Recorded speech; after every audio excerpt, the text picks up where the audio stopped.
For demonstration purposes, the post we will be using is a large bank that has several employees and multiple offices, stairways, hallways, and exits.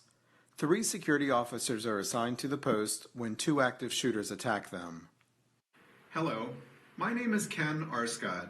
I'm your narrator for the SGM Active Shooters Defense Training video. Before we start, I need to advise you that the moment you observe an active shooter actually shooting people, all those cautionary restrictions that you were taught regarding self-defense limitations, they no longer apply. There's no video, manual, or hands-on training, for that matter, that can guarantee your safety when facing an active shooter situation. Nor will it prevent you from experiencing fear. In this video, we hope to give you some techniques to control fear so that you'll be able to make rational decisions that may save your life and the lives of others. The defensive techniques you'll be seeing come from Homeland Security and law enforcement documentations. SGM is showing them for demonstration purposes only, and by no means are we suggesting that they are required. If you want to get proficient using some of the techniques that you'll be seeing, I highly recommend that you train with professional instructors. Throughout this training video, I will be using the term neutralized.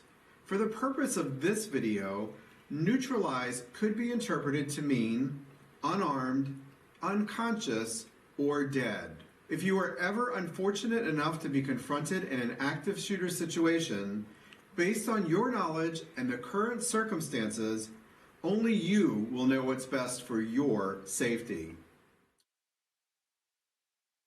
An active shooter event presents many life-threatening challenges. It's your response in the first few seconds of the attack that will determine your safety and the safety of others. Never try to disarm an active shooter face-on unless there is absolutely no other way. All law enforcement experts agree if you're confronted by an active shooter who is shooting and killing people, running, hiding, or fighting is your best option and probably your only option. Freezing in place and telling the shooter, "Don't shoot, I give up," well, that just might make you the next victim. Before we start, you need to know the difference between active shooter attacks, terrorist attacks, and a sniper attack. An active shooter is someone who unlawfully is taking human lives and intends to do so until they run out of ammunition, run out of victims, or they're confronted by the police. A terrorist attack is a killing event usually perpetrated by someone from another country or government. A sniper killing is an event where the attacker tries to kill people from a distance. Although there are similarities, we will only be concentrating on active shooters. Most people are of the opinion that an active shooter is just someone that snapped and then goes into a shooting rage. That is true in some cases. The fact is that many active shooters have been planning their attack for weeks or even months. Most active shooters tend to follow a certain pattern, but sometimes something will trigger them off, such as a disgruntled employee. Statistically, most active shooter situations occur in busy, crowded locations where there are many people, such as shopping malls, movie theaters, airports, office buildings, schools, churches, etc. Before we get into defensive and offensive techniques, I want to go over some actual active shooter events that occurred in the United States and could very well happen in your state or on your post. Starting with Cincinnati, Ohio. 4 people killed in a bank. Washington, D.C. Navy Yard. 13 people killed at a government facility.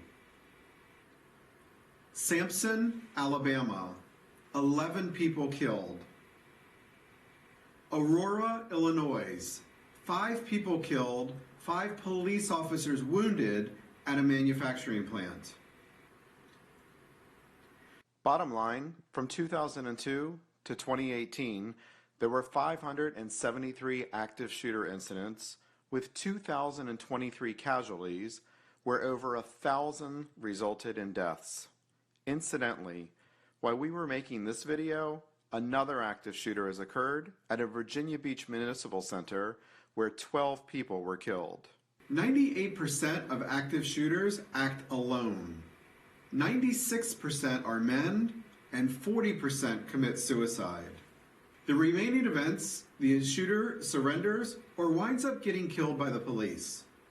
Very few active shooters are taken alive. Asking for mercy. Why is it important for you to know that? Because no matter how much pleading, begging, and reasoning that you do, they will keep shooting until everyone is dead, they are dead, or until they run out of ammunition.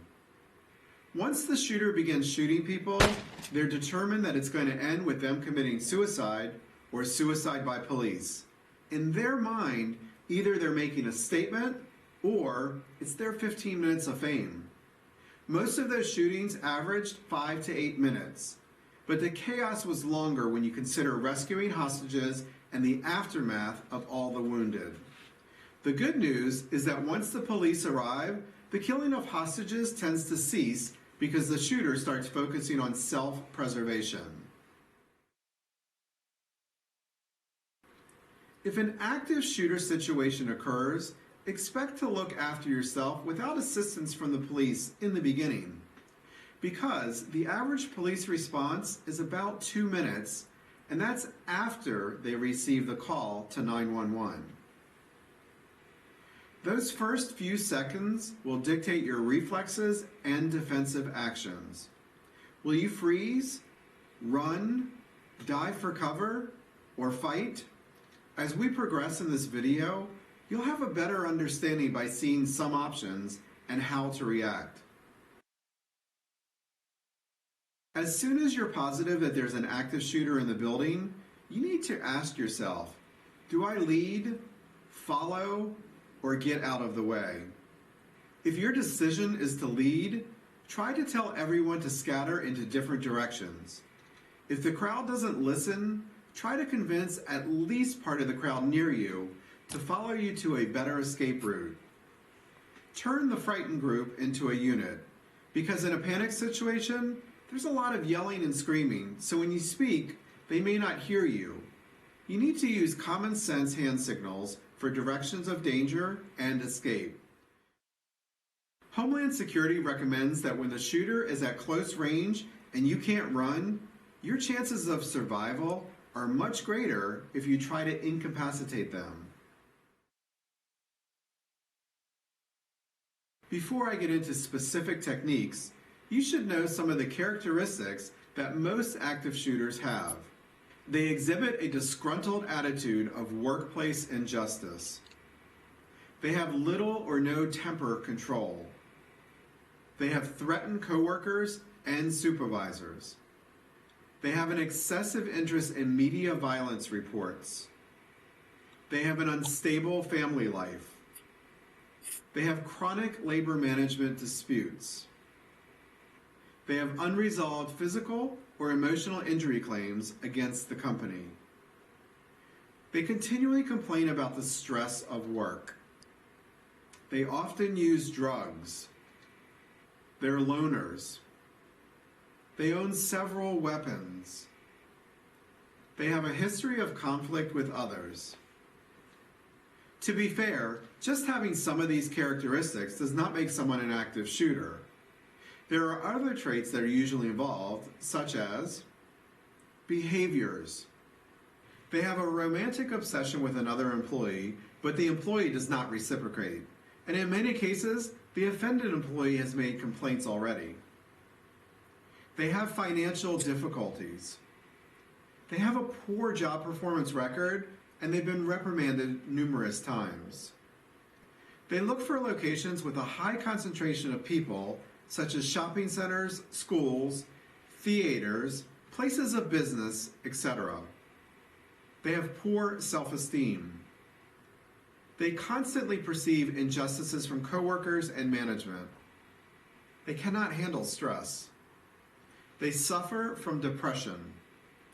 They want to make a statement regarding some cause. They want their 15 minutes of fame. They're looking for revenge against a company or someone. For example, a religion, race, or age group. They're mentally unbalanced and unpredictable. They intend to kill as many people as possible. Their intention is usually an expression or hatred of rage rather than financial gain or motives that are associated with other types of crimes. They're often suicidal. More often than not, they're better armed than the first responders. Escaping from the police is usually not a priority. In many cases, they actually want to commit suicide by police. In most cases, they have made prior detailed plans for their attacks. There are more, but those are the most common. Many active shooters spend a lot of time studying active shooter scenarios online. Active shooters expect everyone to start fleeing so that they can pick them off one at a time. He expects a clear line of fire in front of him. He anticipates running, but does not expect a fight. If you have no other choice, you attack with intense violence to defend yourself and others. When he starts shooting, should you attack him even though you could have run and hidden? The answer to that is no. It's definitely not a good idea, unless of course you're trapped and there's no place to run or hide. Without thinking, your eyes and ears are constantly scanning for signs of danger. When they detect something threatening, a message is sent to your brain, causing you to react. Fear response has 3 characteristics, all designed to automatically create survival. The first reaction is to just freeze. The second is to get out of the way or run. The third is to fight, which kicks in when the other options are not possible. For example, you're walking down the street and all of a sudden someone comes running at you. You would immediately try to get out of the way. That's how fear starts. Let's assume that your post is an office building where you were first assigned to the post. You go to a post orientation followed by a walkthrough. Every time you worked that post, you patrolled and followed the post instructions. As a result, every day you become more and more familiar with the surroundings. That knowledge is 80% of your active shooter defense technique. The other 20% needed are actual defensive techniques and beneficial for your survival. Study the evacuation plan poster, usually mounted along the walls, so that you'll be able to evacuate the safest exit from any point within the building. As you patrol, get to know each room. Do the doors open in or out? Do they have locks? Are the locks on the inside or the outside? Are the doors solid? Are they possibly bullet resistant? Does it have a window? Is there a shade on that window?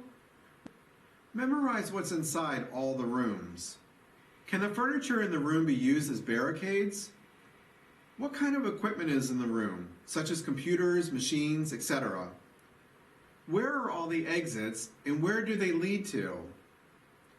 Where are the stairwells? Where's the janitorial maintenance room and the building maintenance shop?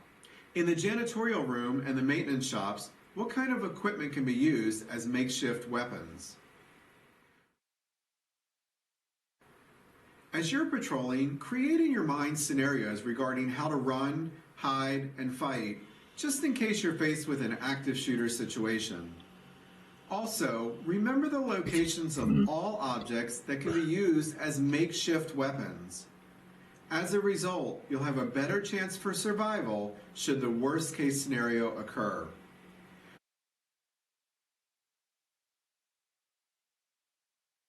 Those few seconds are critical because you won't have time to figure out the best way to escape.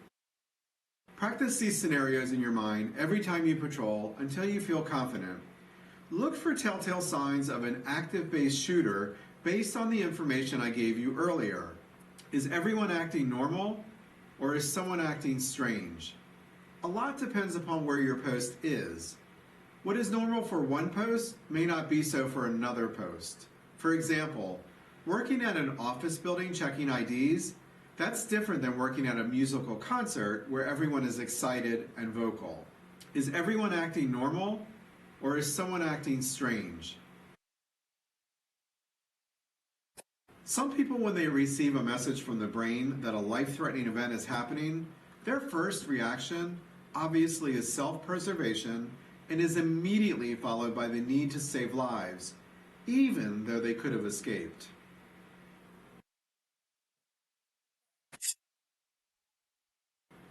Knowing how to read a person's senses, such as seeing and hearing, plays an important role in an active shooter defense. Let's start with sight.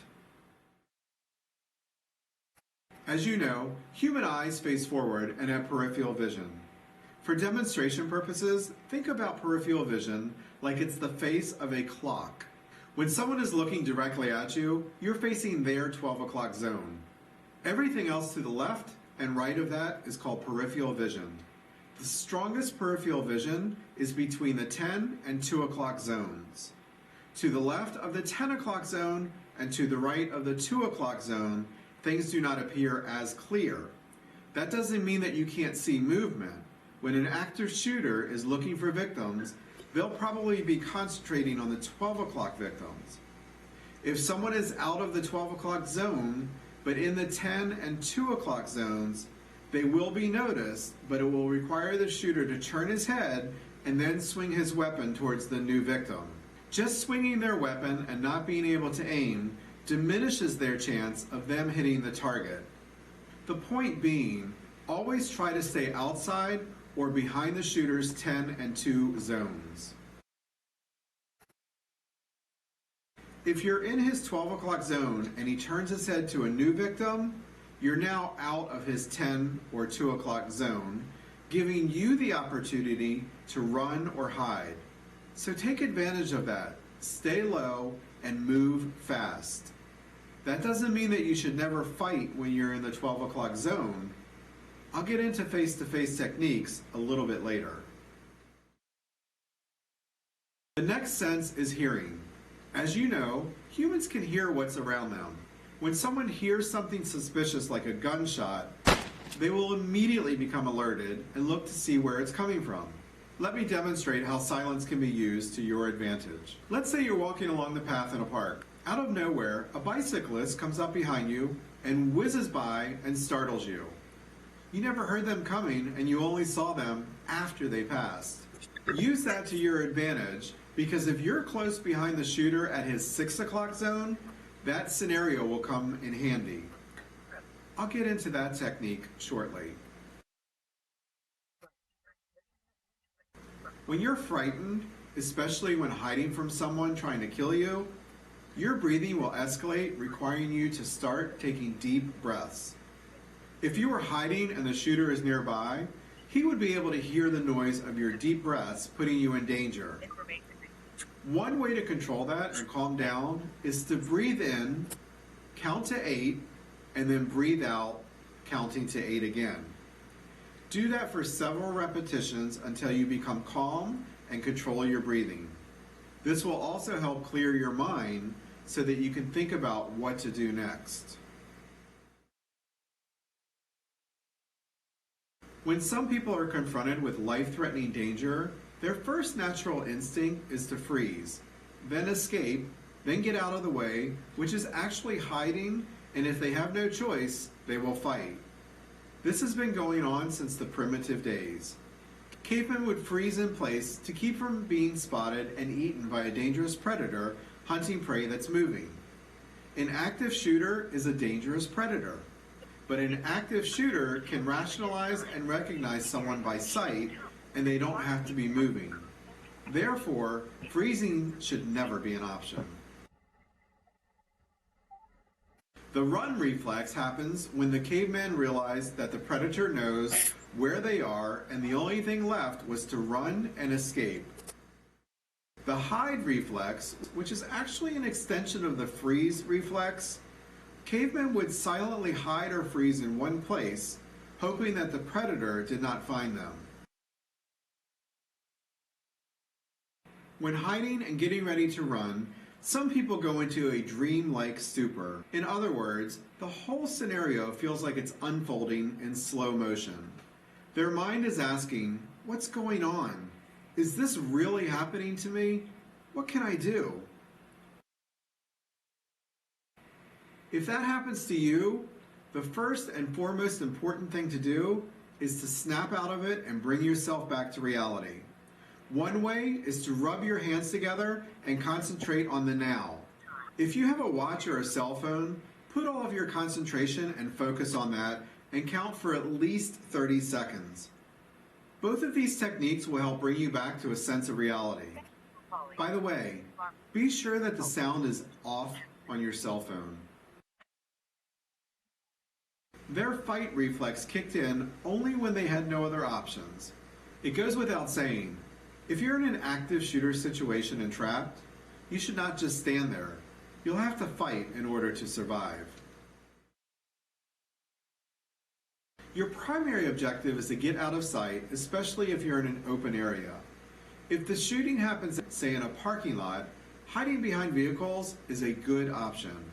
But remember, standard cars have thin skin and high velocity rounds could penetrate them. If you're going to use a vehicle to hide behind, get behind the vehicle and kneel next to a wheel, preferably the front of the vehicle, because that's where the engine is, giving you extra protection. Because it's an open area, be ready to move in an instant if you see the shooter coming towards you. The first few seconds may be the longest in your life, but you have options, so take advantage of them. The more you delay the shooter, the less time the shooter will have to kill people and will give the police more time to arrive and take control. When you run, be sure to leave all of your possessions behind. The shooter wants to kill you, not steal your stuff. Besides, you're more valuable than any possessions, so don't waste those precious seconds gathering up your property. Everyone needs to move as fast as possible. Women should consider their shoes. Can they run faster with them or without them? If the shooter has you in his 10-2 zone, running in a zigzag motion will reduce your chances of getting shot. I think you'll agree, wearing a casket is much better than lying in a casket. This is one of the reasons that law enforcement say that 8 out of 10 bullets miss the victims. If the shooter has his back to you, obviously he can't see you. So run as fast as you can to the nearest exit or safe location, taking as many people with you as possible. If the shooter is facing you, turn and run away in that zigzag motion towards an exit or a safe location to hide. At the sound of multiple gunshots, most people will panic quickly. This is my fourth message I'm leaving this week. I'm not going to call back. My name is Jeremy Artlip, A-R-T-L-I-P. My birthday is 12/25/82. I'm calling to try to find out why my prescription is not being refilled. When I have refills there, I've been doing this for about a month now and have not got an answer. Can someone please give me a call back? My number is 206-356-9057.